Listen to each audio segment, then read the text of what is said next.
Everybody is feeding yourself on the hysteria and the negativity.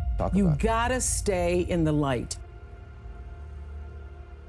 But one of the reasons why I was so excited is about A Wrinkle in Time, because the message is that the darkness is spreading so fast these days. You must become a warrior of the light. And the reason that's so meaningful to me is because that's how I've led my whole life. For these times, the darkness is there to show you your light. Look at what has happened. So if you put the focus on, look at what happened with the darkness that showed up in Parkland, and the darkness that showed up on the streets of Ferguson, and the darkness that showed up in many homes in Chicago with shootings and senseless murders. It brings out the best in people. It brings out the best. And so that's what it's there. We live on a planet where there is darkness and light. I deeply believe is not that do unto others as you would have them do unto you. What you do is already done. That moment in The Color Purple where she says, everything you ever tried to do to me, already done to you. So the law, the third law of motion in physics says that what you're putting out is coming back all the time, regardless of whether you know it or acknowledge it or not.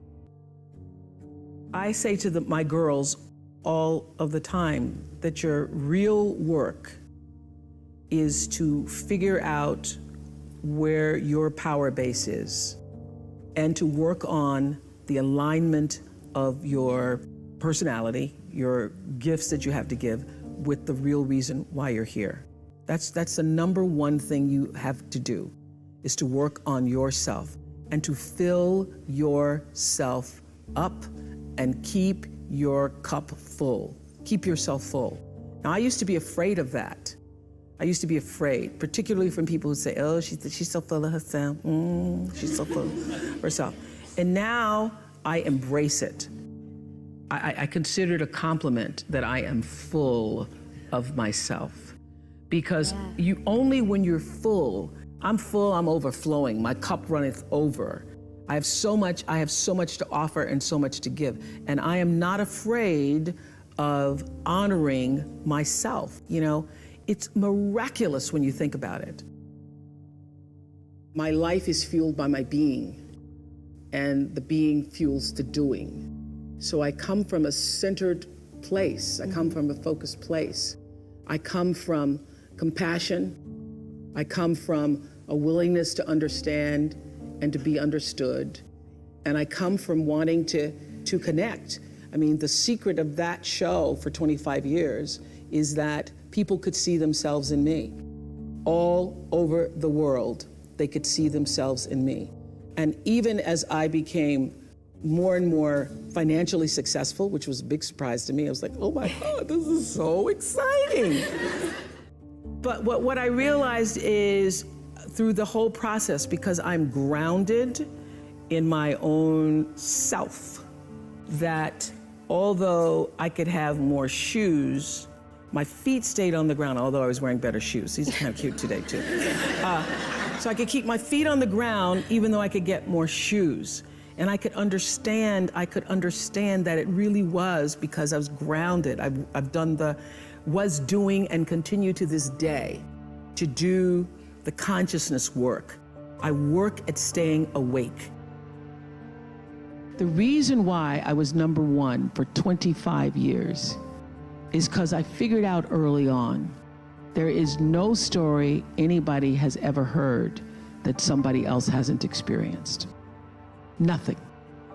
And I also figured out, probably maybe the first or second year, that all pain is the same.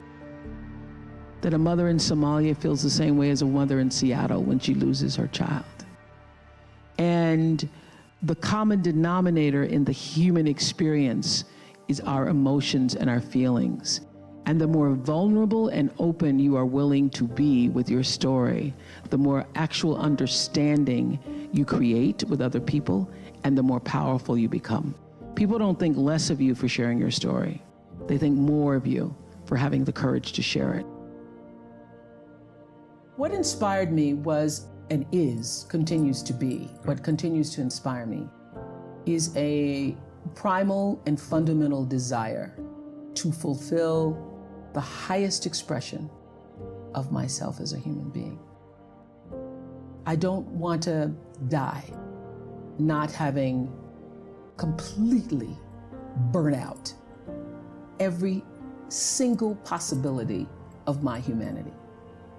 I just want to, when I leave this planet, I want everybody to say, did that, used it all up, not another thing I could do.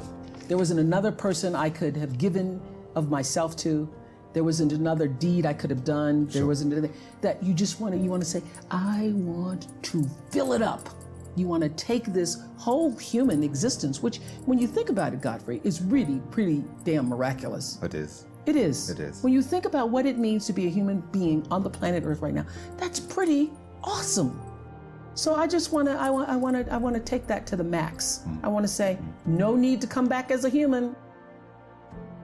The first day I went to school, I was in a classroom. By the time I was, 6 years old, didn't go to school until I was 6 years old because I was living with my grandmother at that time. Sure. But she had taught me how to read the Bible stories. So I went into the classroom knowing Nicodemus, Shadrach, Meshach, and Abednego. I could spell all of those words. I thought I was preaching to my kindergarten teacher. So she was like, who is this girl? So I was never placed in an environment where I was ever made to feel inferior. I always felt like I'm the smartest kid in this room. And because I was never placed never put in a position where I was made to feel less than, I didn't grow up feeling less than, you know? And the rest, as they say, is history. And the rest, they say, is history. And it's all about what you believe. You know, I say this to, when I do something on my network now called Life Class, the fundamental key to success is what you believe is true for yourself. Not what you want, not what you desire. It's what do you believe?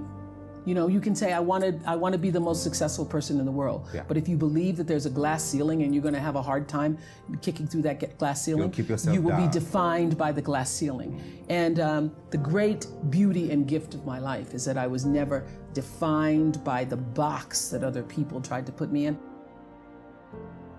The energy of your intention is what determines your life. Most people don't think about their intention. They just think about what they want to do. Most people don't think about why they want to do it. But what's going to come back to you, the energy that's going to come back to you, is the real why of why you did it. What drives you to keep working so hard? You and I are in the 60s category. And so when you're in your 60s, you know you've lived more than you're going to live, realistically. So when you realize you've lived more than you're going to live, you can say, why not relax a little bit? Why not just ease up? Why have you decided to even work harder than you did before? Because I think, David, that everybody, you know, the thing that worked for me all these years, whether it was the magazine, or which I still have, or whether it was the show, I understood that there's a common denominator in the human experience. And I want the same thing you want, which is the same thing you want and you want. What we all want is to be able to live out the truest, highest expression of ourselves as a human being. That doesn't end until you take your last breath. What is the truest, highest vision that you hold for yourself? No matter where you are in your life, there's always the next level. There's always the next level to the last breath. So I feel that I always knew that I would be done with the show when I felt like, oh, I've said as much as I could say here on this platform. And then how will I be used? If there were a theme song to my life, Amazing Grace would be one of them. So I feel that until you have used your value as a human being, you're not done.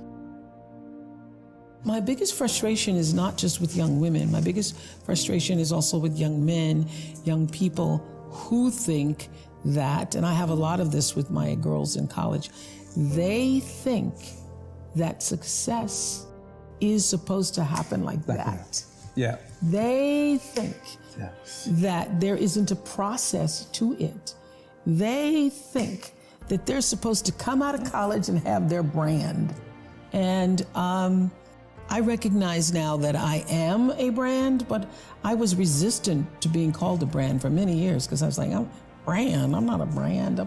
I'm a person. But how I got to be a brand was not trying to be a brand. Yes. How I got to be a brand was every day making choices that felt like this is the right move, now that's the right move, and now that's the next right move, the next right move. And so my frustration with young women and young men is that they think it's supposed to happen